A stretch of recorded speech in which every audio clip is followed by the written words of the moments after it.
Nombre de la universidad, Universidad Virtual del Estado de Guanajuato. Nombre del alumno, Andrea Renedo Hinojosa. Matrícula 23004518.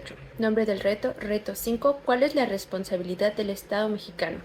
Nombre del módulo, Derechos Humanos en el ámbito internacional. Licenciatura en Derecho. Nombre del asesor educativo, Diana Patricia Josefina Orcasitas Hernández. Fecha de entrega, 26 de enero del 2026.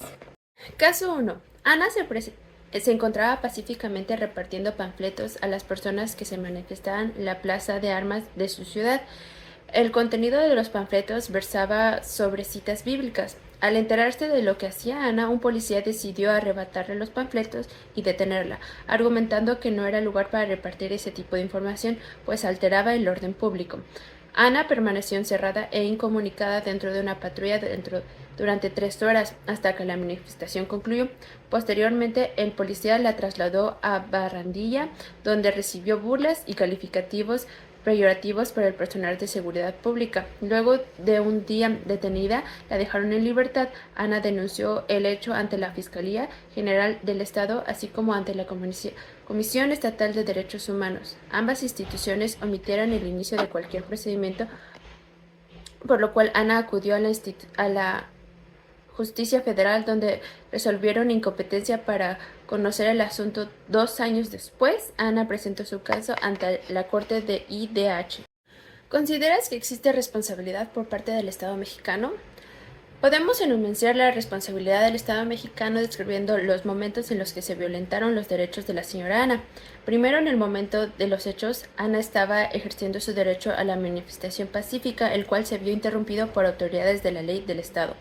Segundo, en el momento de la detención se vieron dos eventos importantes a destacar. El primero, cuando el policía, al quitarle los panfletos a Ana de contenido religioso, argumentando que dicho contenido alteraba el orden público, lo cual es una violación a la libertad de expresión de la señora Ana, derechos protegidos por diversos organismos como la ONU y la CADH. Tercero, el uso de recursos de detención y aprehensión sin una orden judicial de por medio o sin una justificación de valor para ellos, dando como resultado una retención de 3 horas en el auto y una detención de un día completo en la comisaría. Quinto y cuarto, al ser trasladada tratada en su detención como un criminal, al insultarla y ser burlada por el personal de seguridad pública, violando su derecho a un trato digno y sin dignidad, derecho descrito en la Declaración Universal de los Derechos Humanos, como en el artículo 1 de la Constitución Política de los Estados Unidos Mexicanos. Para finalizar, la falta de respuesta adecuada por parte de las autoridades tanto ante la denuncia presentada por Ana como ante su detención, tanto que Ana no recibió atención adecuada y que su detención fue ignorada, indicando omisión en el deber del Estado de garantizar y proteger los derechos humanos. Caso número 2.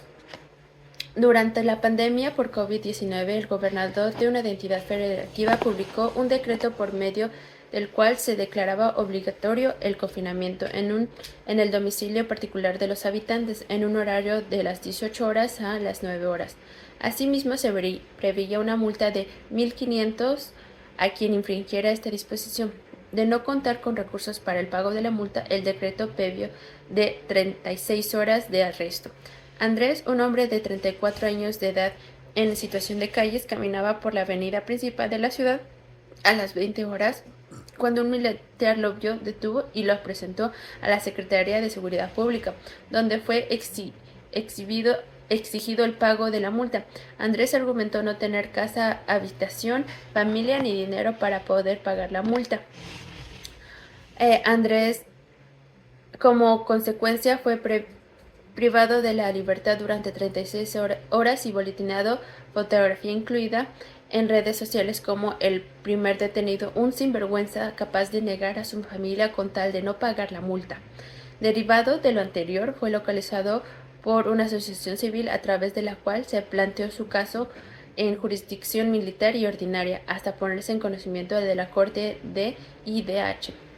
¿Consideras que existe responsabilidad por parte del Estado mexicano?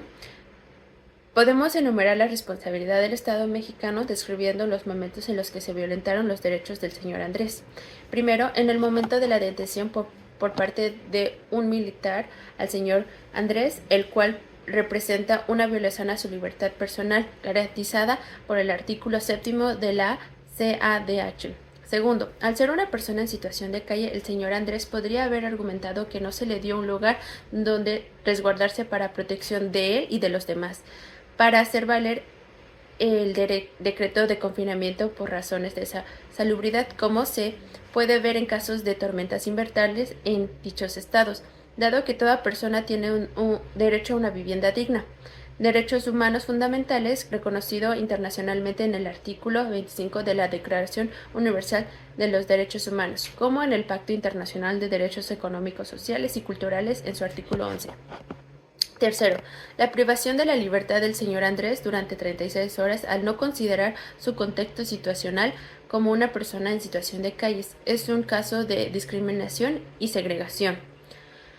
Cuarto, al ser tratado durante su detención como un criminal, al describirlo como un actor en contra de la moral al negar su propia familia hipotética, en este caso, con fines de goce propio, violando su derecho a un trato digno y con dignidad, de derecho descrito en la Declaración Universal de los Derechos Humanos, como en el artículo 1 de la Constitución Política de los Estados Unidos Mexicanos. Quinto, al ser expuesto en un boletín y en diferentes redes sociales de las autoridades locales, es una clara violación a su privacidad debido a que fue expuesto sin su consentimiento, violando su derecho a la privacidad e intimidad, descrito en el artículo 30 de la Declaración Universal de los Derechos Humanos. La falta de consideración por su situación económica social al imponerle una multa que no podía pagar seguido al arresto refleja una omisión del deber del Estado para proteger a los grupos más vulnerables. Asimismo, el hecho de que las autoridades no hayan tomado medidas adecuadas para investigar y sancionar estos abusos refuerza la responsabilidad estatal. La Corte Interamericana de Derechos Humanos ha establecido que los estados tienen el deber no solo de respetar los derechos humanos, sino también de garantizar su protección y reparación en casos de violaciones. Conclusión. Para terminar, me gustaría dar una conclusión acerca de la responsabilidad del Estado en los casos presentados y en un ámbito más general.